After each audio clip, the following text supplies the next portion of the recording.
mừng quý khách đến với siêu thị Hải Minh với phương châm sản phẩm chính hãng, dịch vụ linh hoạt. Siêu thị Hải Minh luôn mang đến cho quý khách các sản phẩm chính hãng với giá tốt nhất và đảm bảo giao hàng tận nơi. Để biết thêm thông tin chi tiết, xin mời quý khách truy cập website siêu thị hải minh.vn hoặc siêu thị điện máy chính hãng.vn.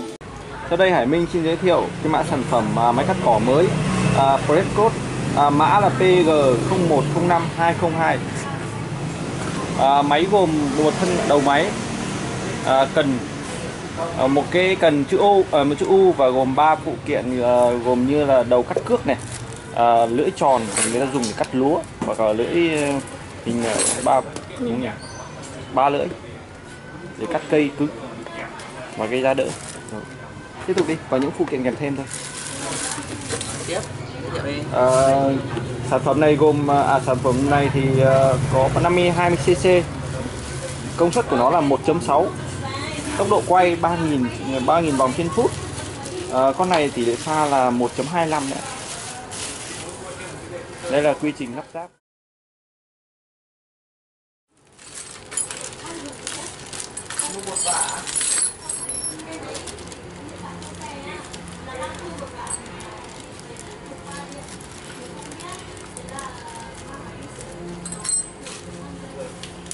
Đầu cắt cỏ cước thì người ta dùng trong cắt trong biệt thự hoặc là sân vườn, những cái cỏ mềm và cao thì mình dùng đầu cắt cước thì nó sẽ rất là hợp lý, tại vì nó không nguy hiểm, không cắt vào đá, vào vành tường thì văng lưỡi vào gây sự nguy hiểm cho con nít.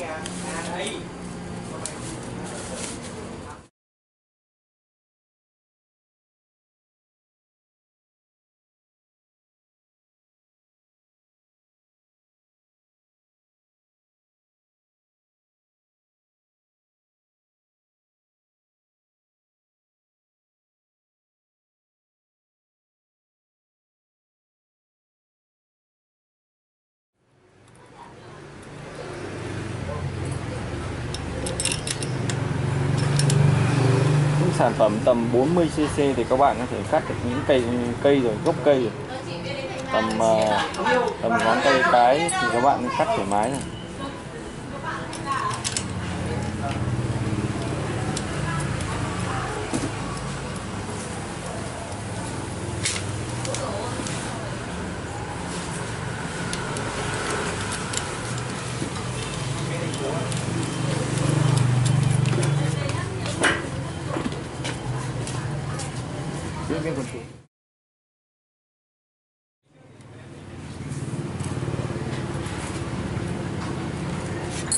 Thế ơi, nó vậy thôi nha, không cần phải lắp kỹ tay quá.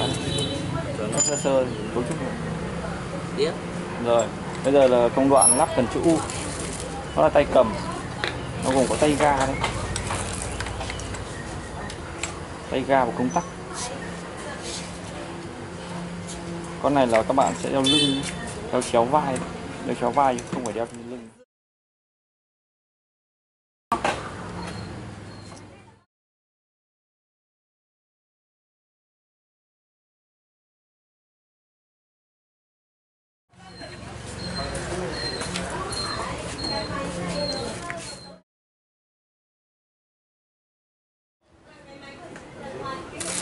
Hình thức lắp ráp này cũng rất là đơn giản.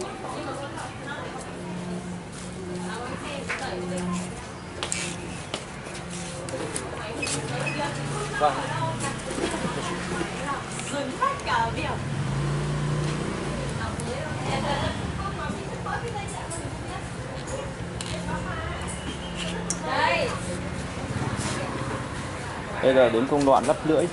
Lắp lưỡi thì các bạn mở cứ lắp lưỡi, anh cứ lắp lưỡi đi. Anh lộn ngược lại thì nó dễ lắp lưỡi hơn. Anh lộn ngược lại đi.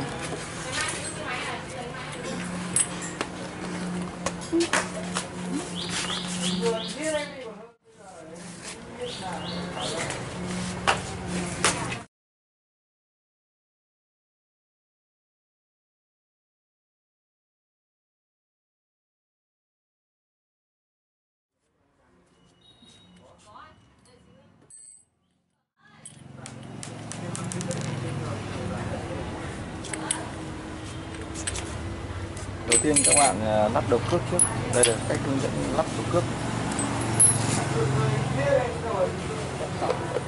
cước cắt cỏ mềm cao cho các biệt thự hoặc là resort, rất an toàn, không gây nguy hiểm.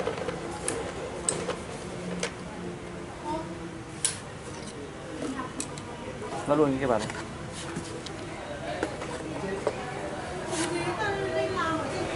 Cái màn che chắn cỏ.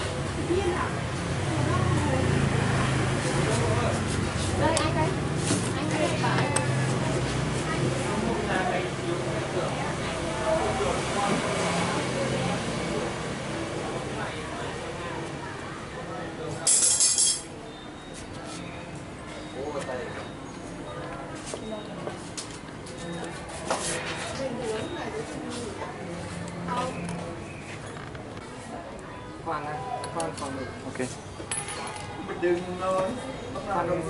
Bây giờ mình sẽ đến công đoạn là lắp lưỡi ba cạnh. Lưỡi ba cạnh này dùng để cắt cỏ, chủ yếu là dùng để cắt cỏ.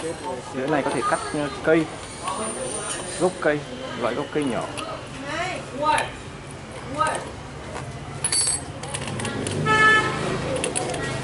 Những phụ kiện này khách có thể mua thêm được tại Hải Minh. Giá thành của mỗi sản phẩm nó tầm hơn 100.000 một lưỡi.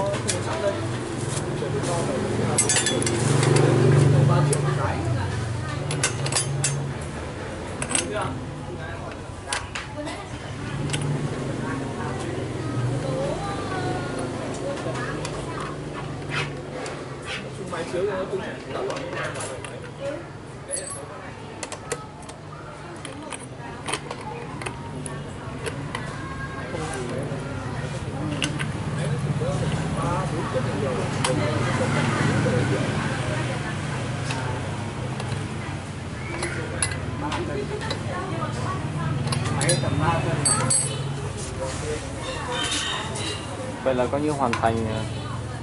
Giờ mình cần đeo dây đeo lên và đeo ngang vai là được.